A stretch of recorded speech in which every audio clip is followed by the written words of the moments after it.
এক সময়ের কথা, সন্ধ্যার সময় ছিল। জঙ্গলের মধ্যে চাণক্য চন্দ্রগুপ্তকে নিয়ে নদীর ধারে বসেছিলেন।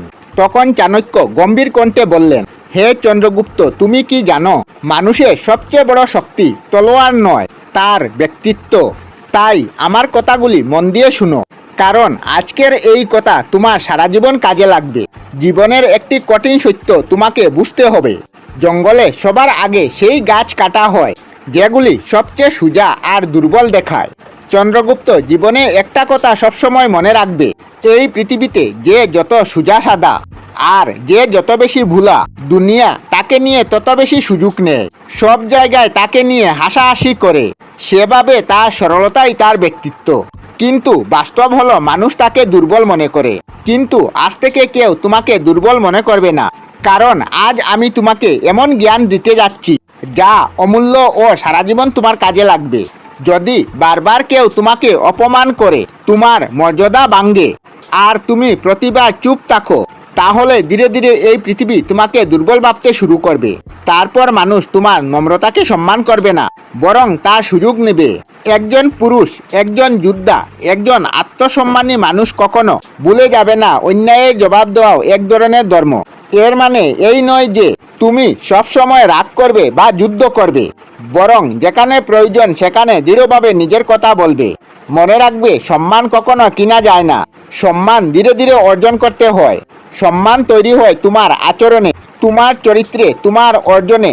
চন্দ্রগুপ্ত বলেন, হে গুরুদেব, তোমার চরিত্রে তোমার শিক্ষা দিন। বলুন, আপনি কি ভুল করেন না যাতে আমার আত্মসম্মান নষ্ট হয়, আর কি করলে আমি নিজের ব্যক্তিত্ব সমাজে প্রতিষ্ঠা করতে পারবো। চাণক্য বললেন, ঠিক আছে, আমি তোমাকে আজ এই নীতি বলবো যা খুব কম মানুষ জানে। এই জ্ঞান তাদের জন্য যারা জীবনে মর্যাদা প্রতিষ্ঠা করতে চায়। নমস্কার বন্ধুরা, বিধায়কনাথ বাপ্পা চ্যানেলে আপনাদের সবাইকে স্বাগত। আর আমি আপনাদের সাথে আছি বিধায়কনাথ। আজকের ভিডিও খুবই বিশেষ। যদি আপনাদের চাণক্যের নীতি ভালো লাগে তাহলে চ্যানেলটি সাবস্ক্রাইব করে দাও। আর যদি মনে হয় এই জ্ঞান সবার কাছে পৌঁছানো উচিত, তাহলে ভিডিওটি শেয়ার করুন। কমেন্টে জানান আপনি সকালে ঘুম থেকে কয়টায় উঠেন। চলুন শুরু করা যাক। প্রথম নীতি, নিজের দুর্বলতা কাউকে বলবেন না। জীবনে বেশিরভাগ মানুষ তোমার কাছে আসে তোমার দুঃখ জানার জন্য নয়, তারা চায় তোমার দুর্বলতা যাতে সেটাকে নিজের লাভে ব্যবহার করতে পারে। তুমি তোমার সব সমস্যা বলে দিলে, কিন্তু এর বদলে কি পেলে?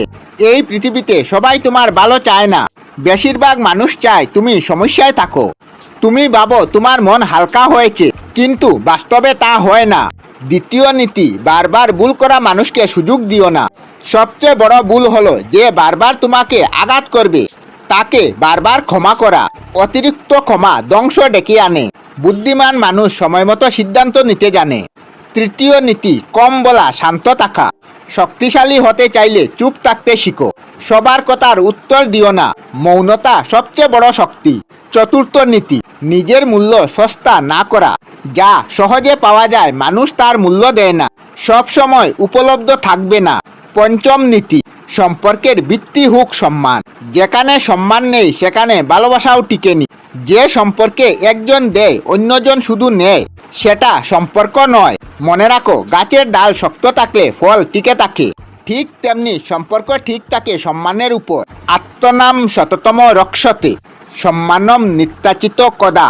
সম্মানহীন জীবনম মৃত্যুতুল্যম ন সংশয়া। অর্থাৎ নিজেকে সর্বদা রক্ষা করো এবং কখনো নিজের সম্মান ত্যাগ করো না, কারণ সম্মান হলো জীবন মৃত্যুর সমান। আমরা আমাদের চ্যানেলে সব ধরনের ভিডিও আপলোড করি, যেমন ব্লগ, নিউজ, কুকিং ভিডিও, ধার্মিক আলোচনা ইত্যাদি। যদি আপনারা এই ধরনের ভিডিও দেখতে পছন্দ করেন তাহলে এই চ্যানেলটি নিশ্চয়ই সাবস্ক্রাইব করবেন। আমি আপনাদের সাথে বিধায়কনাথ আজকের মতো বিদায় নিলাম। আর ভিডিওটি ভালো লাগে লাইক, শেয়ার ও কমেন্ট করবেন। ভিডিওটি সম্পূর্ণ দেখার জন্য অশেষ ধন্যবাদ।